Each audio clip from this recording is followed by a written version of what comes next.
देशाची कारकीर्द ही भरभराटीची हो. खरं तर त्यांनी त्यांच्या भाषणात स्वतःबद्दल काही मागितलं नाही.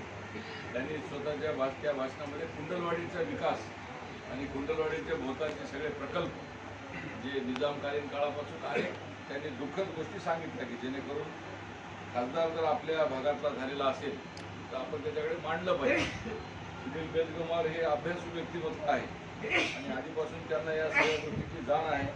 वाचन चांगलं दांडगं करतात, कारण ते बऱ्याच वेळा विमानात बसतात तर नेमकी त्यांच्या बाजूलाच माझी सीट येते. अनेक वेळेला मी त्यांची आणि माझी मैत्री ती विमानात झालेली आहे आणि ते काय वेगवेगळे पुस्तकं वाचतात. ती एकदा वाचत होती आचार्य ते रजनीशाचं पुस्तक वाचलं. आचार्य रजनीश कसं काय वाचायला म्हणजे ते म्हणजे त्याच्यातून मनाला समाधान मिळते. असंच त्यांच्याजवळ चर्चा चिंतन करीत एक अभ्यासू व्यक्तिमत्व कुंडलवाडीमध्ये आहे. तर त्या व्यक्तिमत्वाला काही दैदिप्यमान असा प्रकाश झोत मिळालेला नाही. त्याच्यामुळे तुम्ही जे काही मागण्या ज्या मांडलेल्या आहेत त्या खरंच या भागातल्या लोकांच्या जिव्हाळ्याच्या आहेत आणि सगळी मंडळी त्या दिशेनं मला आज जेवढा दिवसभरात मी प्रवास केला त्याच्यामध्ये सगळ्यांनी ग्रामीण रुग्णालयामध्ये स्टाफ नाही, ग्रामीण रुग्णालय चालू करा, लिफ्ट इरिगेशनमधला जो पैसा अजितदादा पवारांच्या तिजोरीमध्ये आहे तो लवकरात लवकर मंजूर करा. कुंडलवाडी ते नागणी, कुंडलवाडी ते गंजगाव आणि कुंडलवाडी ते संगम. तुम्ही फक्त नागणी म्हणले पण माझ्या कॉम्प्युटरमध्ये 3 रस्ते फिट झाले तर तुम्ही फक्त नागणीच म्हणले. माझ्या डोक्यात कुंडलवाडी ते गंजगाव आहे, कुंडलवाडी ते संगम आहे. आणि तुमच्या सगळ्याच्या सांगण्यात मला अतिशय आनंद होतो की मी माझ्या गावकऱ्यांचा सत्कार मी खासदार झाल्याच्या नंतर मी आणि भोवतालच्या परिसरातल्या लोकांचा सत्कार घेतला नाही. मी त्या दिवशी पण केला होता की मी खासदार झाल्यानंतर संघाचे आद्य सरसंघचालक परमपूज्य डॉक्टर केशव बळीराम हेडगेवार यांचं मूळ गाव आहे कंदकुर्ती. तिथं जाऊन त्याची माती माझ्या डोक्याला लावल्याशिवाय मी कोणाचाही सत्कार घेणार नाही अशा पद्धतीचा मी पण केला होता आणि ती प्रतिज्ञा मी पूर्ण केली आणि ती प्रतिज्ञा पूर्ण करून मग मी सत्कार घ्यायला सुरुवात केली.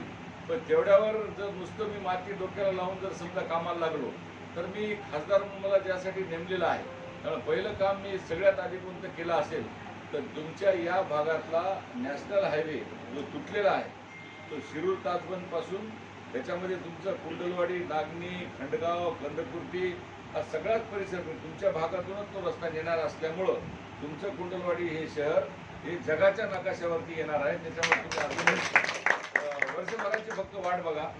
आणि CRFचे काय विषय मोठा आहे पण ते डांबरी सडकाच्या नादात नाही, आपल्याला CC रोड करायचा राहायला पण इरिगेशनचा ते कुमारीच अजितदादा यांची घेतो ते राहिलेले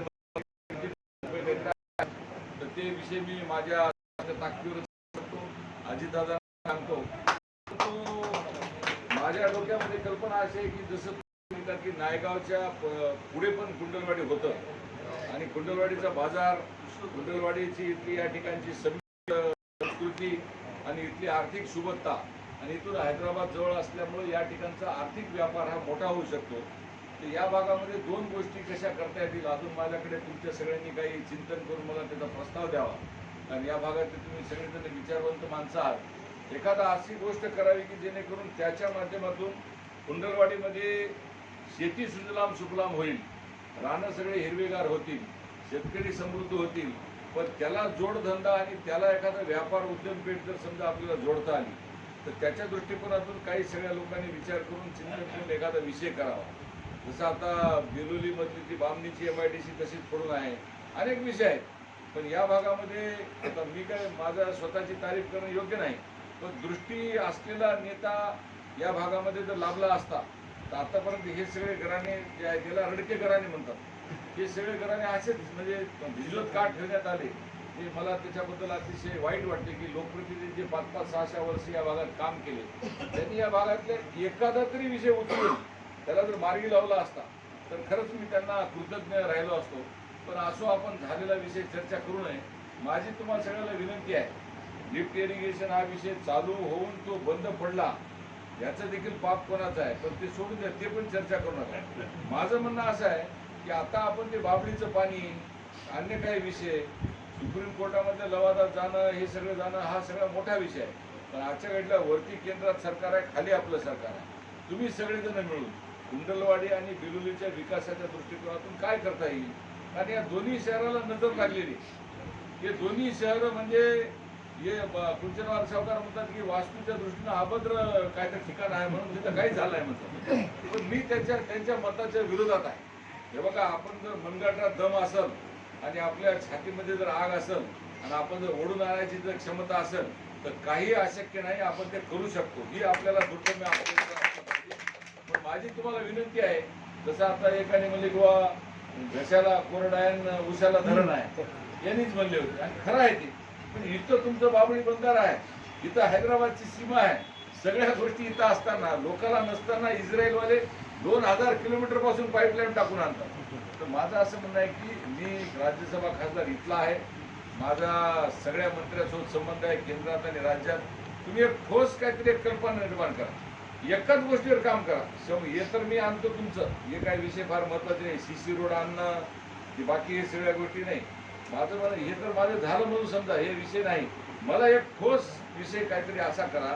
कुंडलवाडी आणि बिलोलीच्या एक तज्ज्ञ मंडळींनी, जसे इथं बसलेले 10-15 लोक आहेत, तिकडले 10-15 लोक आहेत, काय आपण आणलं पाहिजे. माझ्याकडे 6 वर्ष आहेत, 2030 पर्यंत आहे, पुढं काय माहिती नाही. तसं नाही, तुझं तुम्ही उंटाचा मोठा घेऊ नका. आता बघा, आता आपल्याला काय आहे, पाणी आहे, आपल्याला हैदराबादची सीमा आहे, नंतर टप्प्याटप्प्याने जाऊत ना आपण.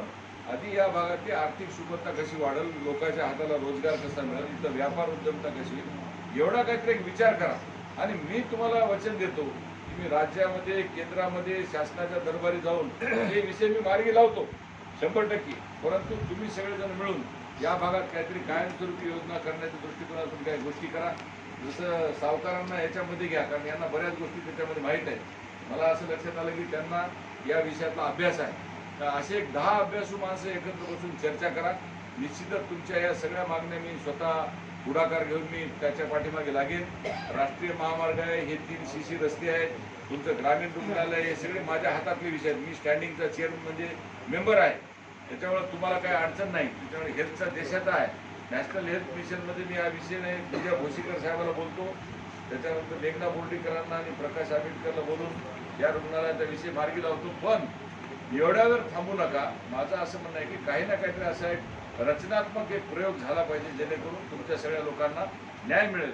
आणि तुम्हाला सगळ्या लोकांना विनंती आहे की भविष्यामध्ये स्थानिक स्वराज्य संस्थांच्या निवडणुका आहे, भारतीय जनता पार्टीचे आपण सगळे लोक मोठ्या प्रमाणात या ठिकाणी एक ताकद आहे. आपण सगळ्या जणांनी एकवट होऊन या कुंडलवाडी नगरपालिका, या भागातले पंचायत समिती, या भागातल्या जिल्हा